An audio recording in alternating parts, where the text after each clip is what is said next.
What's going down, Niner Empire, TTC, your boy Danny G in the house. Man, did most of the things that I say in my hate week video end up going completely wrong.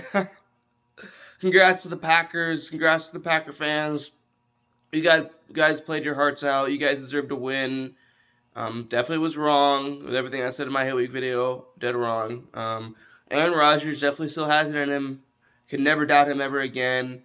Boy, did he have a monster game. Threw for 261 yards and 2 touchdowns. The Palo Alto kid, Devontae Adams, had a monster game as well. He had about 12 receptions. And then just had absolutely no answer for him. But the main thing is the Niners just did not start off good. They were down 17-0 at the very end of the second half. Or, excuse me, the very end of the second quarter. And that's just not the way you start off a game. Like, not a way you start off a Sunday Night Football game on primetime in your house, definitely. Not the game that you start off with when you're in a tie of 2-0 with two other teams in the NFC West. Or actually, the other two teams in the NFC West started off 3-0, actually. The Rams and the Cardinals. They won their third game before the Sunday Night Football game last night was played. So the Niners are now 2-1, and the Seahawks, who they face next week, are 1-2. But the Cardinals and the Rams are 3-0. So anyway, it started off 10-0 Packers, and then Jimmy Garoppolo throws an interception intended for George Kittle. The pass did not look that bad, but the target was off.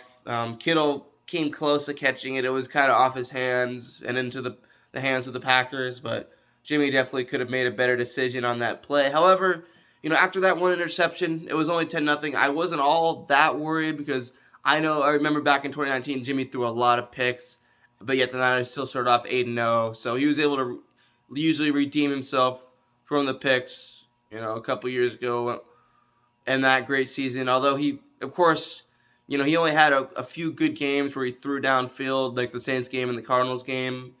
A lot of the games he relied on the running game, but nevertheless, I definitely had faith in Jimmy that he could have bounced back from that. And of course, the Niners actually stopped the Packers from scoring at the goal line on that drive. Of course, they went for it on fourth down then, and the Niners just stopped them. So, that was a good break. But then they end up going up 17-0 later on. And so it's the end of the first half. Niners put together a good drive. They're at the goal line, and then Jimmy almost throws a touchdown pass to Brandon Ayuk, but it goes out of his hands. And then it's 3rd and goal, and then Kyle Shanahan decides to get cute, and he puts in Trey Lance in, and he just lets Trey Lance just run to the left side and get into the end zone for the touchdown to make it 17-7 at the end of the first half.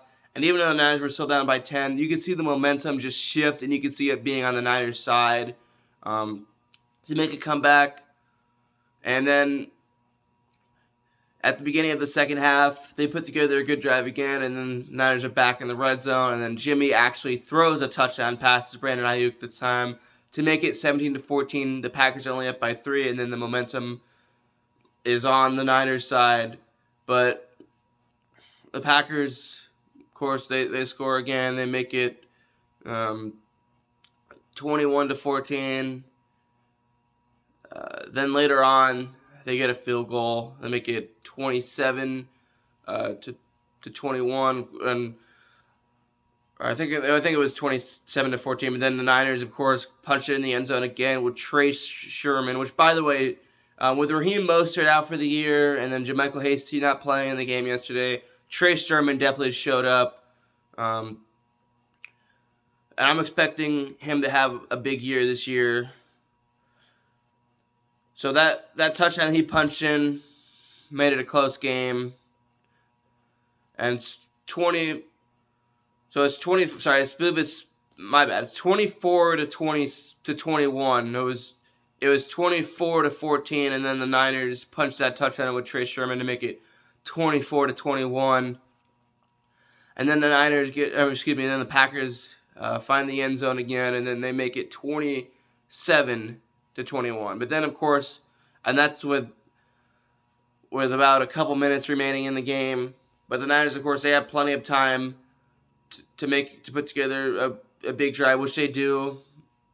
Jimmy finds Kittle on a deep route, and they find themselves in the red zone again. And then Jimmy just tosses it to Kyle Juszczyk, who goes into the end zone for the touchdown to make it a 28-27 lead for the Niners. So the Niners end up coming close to winning. Man, it's 28-27. Now, the question is, does Aaron Rodgers have enough time to make a big play and win the game? But of course, all he needed was a field goal. But man, just think about it. As much as the Packers dominated the Niners, as much as the Packers deserved to win that game, the Niners came close to stealing a victory 28-27. They came this close. If they could have just made a stop on that last drive, if they could have blitzed Aaron Rodgers and gotten a sack on him, the game was pretty much over. But they got into field goal range, and Mason Crosby kicks the game-winning 51-yard field goal to make it a 30-28 victory for the Green Bay Packers. As great as it would have been to start out 3-0 and steal this victory from the Packers, as bad as the Niners played in a lot of the game, by the way, I forgot even to mention, that fumble by Jimmy Garoppolo was absolute horseshit, and even though Jimmy did not have the worst game, the Niners definitely deserved to lose because of how bad he played. And, the first interception, like I said, I wasn't too worried about that. You can always bounce back from that.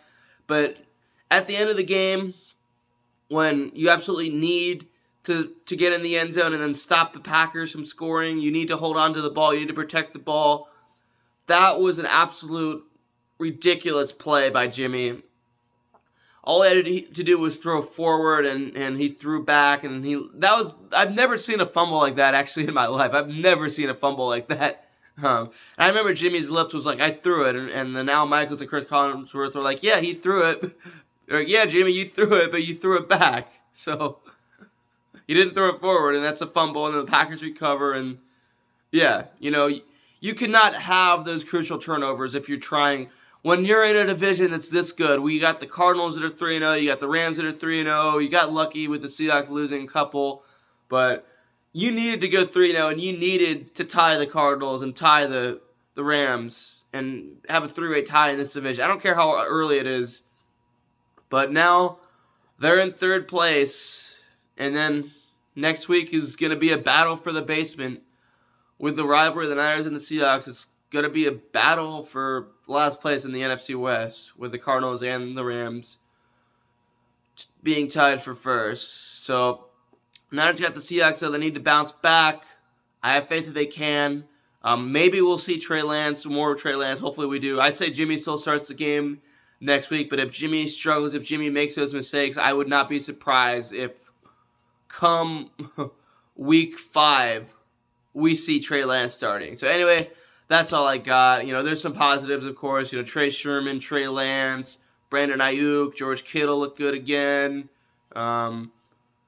Defensive side of the ball needs to improve as well. You did not see a whole lot from the defense that we expected to see against Aaron Rodgers like we did in those couple games in the 2019-2020 season. But anyway, that's all I got. Danny G is out. Let's bounce back next week. Let's beat the Seahawks. Let's go Niners. Danny G is out. Peace!